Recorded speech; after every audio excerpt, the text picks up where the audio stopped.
one of the challenges we have is that those people who want to raise taxes are in the way not simply of budget restraint, because tax increases are what elected officials, politicians do, rather than reduce spending.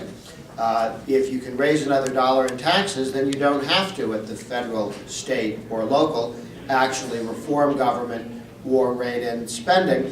And so taxes are not part of a spending restraint policy. They are instead of spending restraint.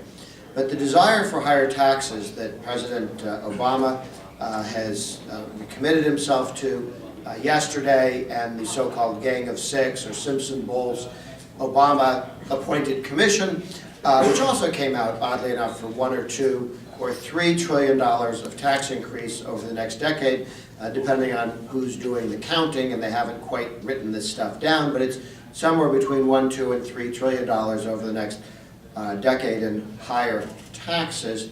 That not only gets in the way of spending restraint, but it also gets in the way of tax reform.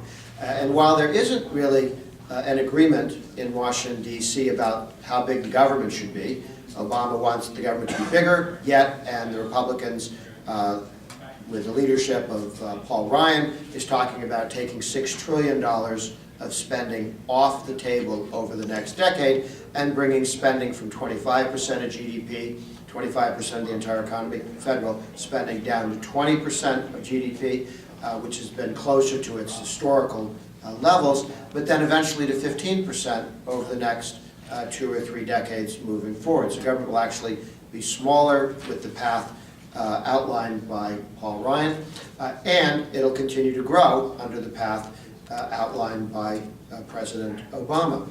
So there's not agreement. But on tax reform, when you talk to Republicans and Democrats, on tax reform, you'll see a lot of agreement on taking the corporate and the individual rates down, because we're not competitive internationally. Certainly even the Democrats understand the corporate rate at 35% now makes us higher even than Japan. Before we used to say we're higher than everybody except Japan.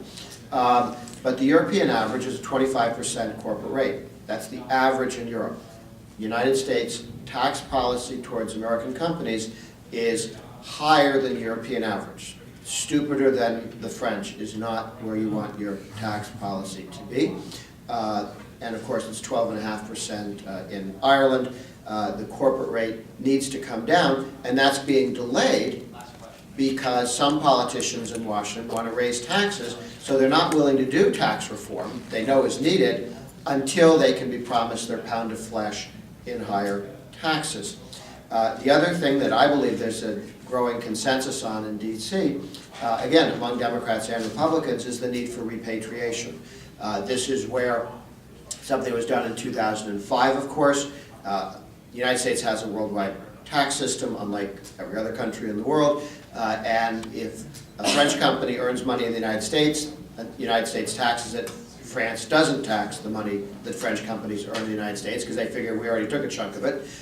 If an American company earns a dollar in Ireland, Ireland takes 12.5%, and if they ever bring that dollar back, we take another 22% of that as well, which is why American companies have today over $1 trillion sitting in being invested overseas, not brought back to the United States, because the Obama regime would take a good chunk of that money, and it makes it prohibitive to bring dollars earned by American companies back to the United States.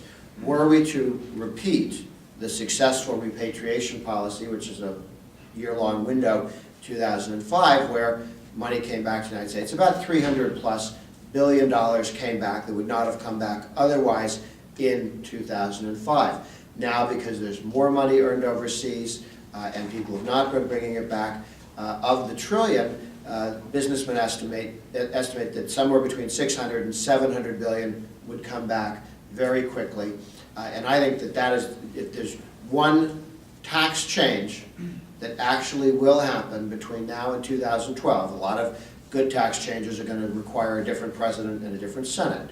But it is in Obama's interest to have $600–700 billion flow back into the United States before he has to face the American people in an election where he's driven up unemployment and damaged the economy with all of his spending. This would reduce some of that damage and create more employment and investment in the United States if he would get out of the way. Right now he's nominally opposed to it, but I think there's strong enough consensus, House and Senate. The business community, many of whom supported Obama when he ran the first time because they thought that he might understand these things, they're chatting with the White House as well. So I think that reform, repatriation for a year, is something that actually helped the economy and can move forward.